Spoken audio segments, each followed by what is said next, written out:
María José Rayo, secretaria general de Transporte y Movilidad. María José, ¿cómo estás? Muy buenas tardes. Buenas tardes y muchas gracias, Raquel. La verdad es que es un placer poder compartir contigo todo este tiempo.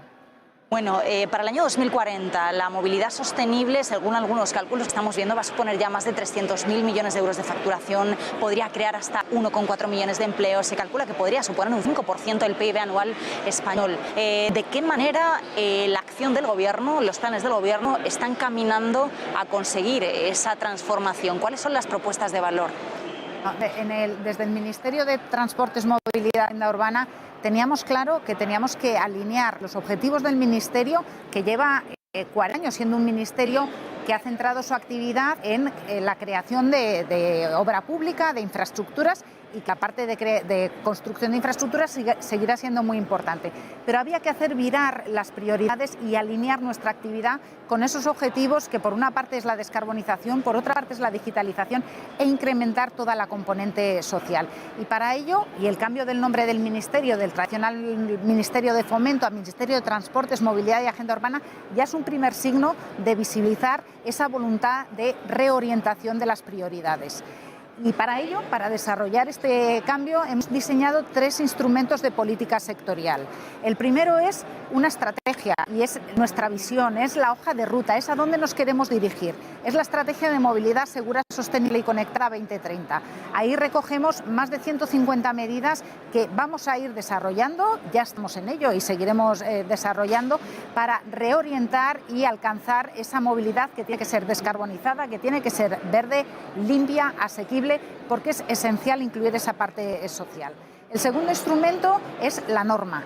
La parte regulatoria es muy importante en las administraciones públicas. Es la Ley de Movilidad Sostenible, que ya ha salido a información pública. Estamos ahora en fase de análisis de las alegaciones. Hemos recibido más de 200 alegaciones y algunas con mucho contenido. Es un trabajo importante, pero esperamos en los próximos meses poder presentarla al Consejo de Ministros para, a continuación, que vaya las cosas. Y el tercer instrumento es la financiación, y la financiación nos ha venido acompañada del Plan de Recuperación, Transformación y Resiliencia, que lo que va a permitir es acelerar inversiones que a lo mejor de manera normal se hubieran producido, pero en un periodo de 15 años. Y vamos a tener la oportunidad como país de adelantar esas inversiones, poderlas ejecutar en muy pocos años y llevar a cabo realmente esa transformación de todo el sistema de transporte, de movilidad, tanto de personas como de mercancías, para hacerlo realmente descarbonizado, para hacerlo limpio, asequible, atractivo, y de alguna manera que también en lo que es movilidad urbana se incentive el uso del vehículo privado.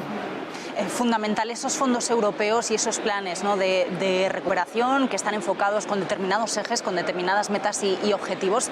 ¿De qué manera desde el Ministerio se está aplicando, ¿no?, toda esa financiación, todo ese flujo inversor para conseguir canalizarlo a la economía real, se produzcan esas transformaciones? Porque estamos vigilando mucho la llegada de las partidas, pero también la ejecución de las mismas. Pues hay que tener en cuenta, porque es verdad que se oye en prensa que parece que está llegando lentamente, pero hay que tener en cuenta que tenemos que, primero, unas exigencias de control, unas exigencias de destino, o sea, de elegibilidad de las actuaciones que pueden ser financiadas con el plan de recuperación, tremendas. Hay que rendir cuentas del dinero que nos vamos a gastar. Y eso exige la configuración de una serie de mecanismos que no teníamos nada. Ha sido necesario montarlos, ha sido necesario implantar un montón de mecanismos para permitir a continuación que realmente todo ese dinero llegue a la economía real, que los ciudadanos lo puedan ver. En el Ministerio vamos a gestionar en su conjunto más de 20.000 millones. Es una cifra sin precedentes. Es todo un reto. De esos 20.000 millones que incluye la parte de agenda urbana y la parte de movilidad, 13.000 millones son de movilidad. La movilidad es una de las grandes reinas del plan de recuperación, porque tiene un impacto tremendo en la vida del día a día de los ciudadanos, pero también en las emisiones de gases de efecto invernadero, y un potencial importante en la parte de digitalización. De esos 13.000 millones, como somos un ministerio inversor, de hecho somos el ministerio inversor por excelencia, pues una parte muy importante lo vamos a ejecutar como parte de las inversiones o directamente del Ministerio o de las entidades y empresas asociadas al grupo Miedma, Adif, Renfe, Enaire, Puertos del Estado. Y lo que se está haciendo realmente es poner toda la carne en el asador. Todas las organizaciones están al máximo nivel de trabajo para ejecutar todas esas inversiones. Y luego hay una cantidad, 3.600 millones, que se va a ejecutar a través de transferencias a ayuntamientos, transferencias a comunidades autónomas y subvenciones al sector privado. Eso lleva unos meses montarlo, pero ya está en marcha. Hace pocos días otorgamos definitivamente 1.000 millones de euros de subvenciones a ayuntamientos para acelerar esa transformación de la movilidad en los entornos urbanos, y 1.000 millones es todo un reto para los ayuntamientos, porque hay que gastarlos y hay que gastarlos bien y hay que gastarlos en plazo. Todo tiene mucha complicación en la gestión pública, pero desde luego estamos trabajando con la máxima intensidad, muy alineadas todas las administraciones. En eso creo que no podemos fracasar en este aspecto, y muy en colaboración con el sector privado. Hemos pasado unos meses de arranque, unos meses en los que había que montar todos los sistemas, las convocatorias de subvenciones, las transferencias, y es ahora cuando se va a empezar a notar, a que los ciudadanos vean en qué se está transformando ese dinero, en qué va a suponer y dónde van a ver las ventajas en su día a día. Estamos en este proceso de transformación, estamos en ese proceso de llegada, de ejecución, de implementación, ¿no?, de los fondos europeos de los que hablábamos, pero bueno, ha habido una serie de acontecimientos internacionales, acontecimientos geopolíticos, ese contexto de guerra, que han puesto de alguna manera en jaque la economía, sobre todo a través de la vía de la energía, ¿no? Y en paralelo a esos fondos europeos, la Comisión Europea presentaba hace pocas semanas ese plan Repower EU, desconectarnos de Rusia, diversificar la matriz energética, también con inversiones muy importantes que también afectan directamente al sector del transporte, ¿no?, y que también tienen mucho que ver con la energía. ¿De qué manera está el Ministerio planteándose sortear todos esos retos para conseguir mantener la hoja de ruta de la que nos estabas hablando? Bueno, la verdad es que el reto energético es un reto a nivel global. No forma parte directa de mis competencias, pero y tú lo decías, no hay silos, o sea, no hay compartimentos estancos. Al final, cada vez las políticas sectoriales están más relacionadas entre ellas, y toda la política energética influye de manera directa en la política pública en materia de transportes, y trabajamos muy, muy coordinadamente. Está claro que España ya es una potencia en energía renovable, está claro que estamos intensificando esa posición geoestratégica, incluyendo todas las formas de energía alternativas a los que son los hidrocarburos tradicionales. Y en lo que compete al Ministerio, porque hicimos una especie de reparto, todo lo que es movilidad eléctrica de vehículo ligero se lleva desde el Ministerio de Transición Ecológica, y nosotros estamos muy centrados en lo que es la descarbonización y la utilización de energías limpias en la parte más de transporte público y transporte pesado de mercancías. Lo que tenemos que hacer es intensificar lo que estábamos haciendo. O sea, en este caso la crisis energética lo que nos hace es, existe una serie de tensiones en toda la actividad económica, obviamente a nadie se nos escapa, pero lo que tenemos que hacer es trabajar con más intensidad, o la misma con la que estábamos trabajando, en esa línea que ya estaba marcada de buscar tecnologías distintas, porque algunas están en fase muy inicial, y la utilización del hidrógeno en la movilidad, hay experiencias piloto, pero tratar de acelerarlas lo máximo posible hasta que se conviertan en unas tecnologías de mercado a unos precios asequibles, y que de alguna manera permitan esa independencia, porque todo el origen sea la electricidad, sea el hidrógeno, es una fuente para producir electricidad, todo tiene que ser de origen renovable, y ese es nuestro objetivo básico.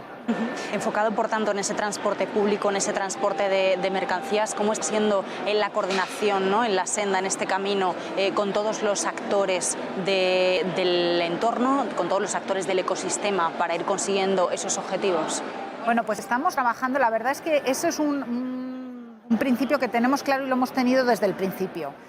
Una cosa es ser el Ministerio que gestiona, que coordina la ejecución de una cantidad sin precedentes de fondos europeos, con lo que ello implica, y otra cosa es que podamos abordar los retos de manera aislada. Es absolutamente esencial que trabajemos alineados con los objetivos que tenemos que alcanzar. Antes lo decía, en el caso de las administraciones, desde luego también con el sector privado, tenemos que tener un proceso de escucha activa de la actividad económica, de las empresas, de las asociaciones, e incluso de la sociedad, para entender qué está pasando, identificar dónde están los puntos difíciles y tratar de buscar soluciones. Y la verdad es que yo creo que España es un país en el que las situaciones difíciles, y sin perjuicio de que puede haber luego ocasiones concretas en las que haya unas dificultades adicionales, a efectos de ejecución de los fondos, nosotros tenemos que mostrar nuestra satisfacción en lo que nos corresponde, porque estamos trabajando bien con los ayuntamientos, estamos trabajando bien con las comunidades autónomas y también con el sector privado. Tenemos infinitas reuniones, talleres de trabajo, webinars, tenemos un proceso de comunicación muy activa y bidireccional para que todos seamos conscientes de que esta es una oportunidad única. No podemos quedarnos en las pequeñeces, tenemos que mirar el gran objetivo y tenemos que cumplirlo. O sea que no nos podemos permitir el fallar. Esa es la clave. En medio de este contexto y teniendo en cuenta algunas de esas dificultades que mencionábamos, ¿cómo está siendo la conversación con los transportistas en medio de una idea del combustible que sigue estando en el centro del debate? Hay una nueva amenaza de huelga, se quiere prorrogar las ayudas con esas subvenciones al combustible, dos temas claves para la actualidad en este momento que no podemos obviar.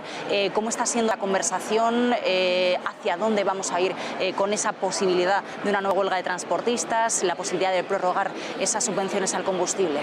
Bueno, lo primero que me gustaría destacar es que nosotros con el sector del transporte profesional de mercancías por carretera trabajamos de manera constante, permanente y desde hace mucho tiempo.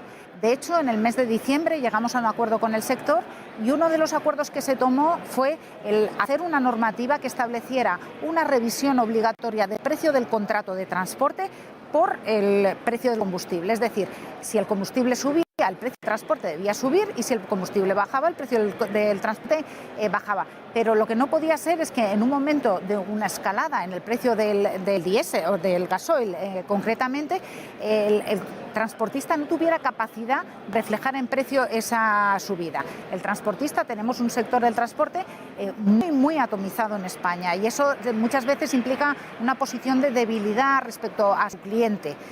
Bueno, con eso lo corregimos y el Real Decreto Ley que aprobó esa medida se produjo el 1 de marzo. ¿Qué pasa? Que durante el mes de marzo, con unas subidas importantes del precio del diésel, todavía no se habían materializado esas revisiones de precio. Ahora ya se están materializando, ya los transportistas están viendo que el precio del combustible se imputa en el precio del transporte, los precios se están subiendo.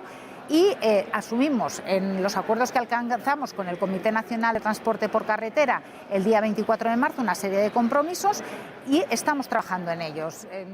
La plataforma en defensa del transporte de mercancías no forma parte del comité. Somos conscientes de que es un actor que hay que tener en cuenta y así lo vamos a hacer, y desde luego hablaremos lo que tengamos que hablar para tratar de evitar una huelga que no beneficia a nadie. Yo creo que eso es muy importante, que todos seamos conscientes. Está claro que hay que buscar soluciones a un sector que lo ha pasado muy mal, pero muchas veces las huelgas salvajes y con una componente de violencia asociada, desde luego, no benefician ni a los ciudadanos, ni benefician al propio colectivo, ni a los acuerdos que se puedan alcanzar. Yo confío en que podamos alcanzar unos acuerdos que sean satisfactorios para todos. Y en cuanto a la prórroga de las subvenciones, es una decisión del Gobierno, está encima de la mesa, y el Gobierno, el presidente del Gobierno, la ministra de Transportes, Movilidad y Agenda Urbana, en su momento lo anunciarán cuando se tome la decisión. Yo creo que ya el presidente del Gobierno ha hecho anuncios en ese sentido, con lo cual tienen que ser los miembros del Gobierno los que digan en qué condiciones se van a tomar las medidas a partir del 30 de junio, que acaban las medidas que se pusieron en marcha por la crisis de Ucrania. María José Rayo, secretaria general de Transportes y Movilidad, muchísimas gracias por acompañarnos. Muchas gracias, un placer.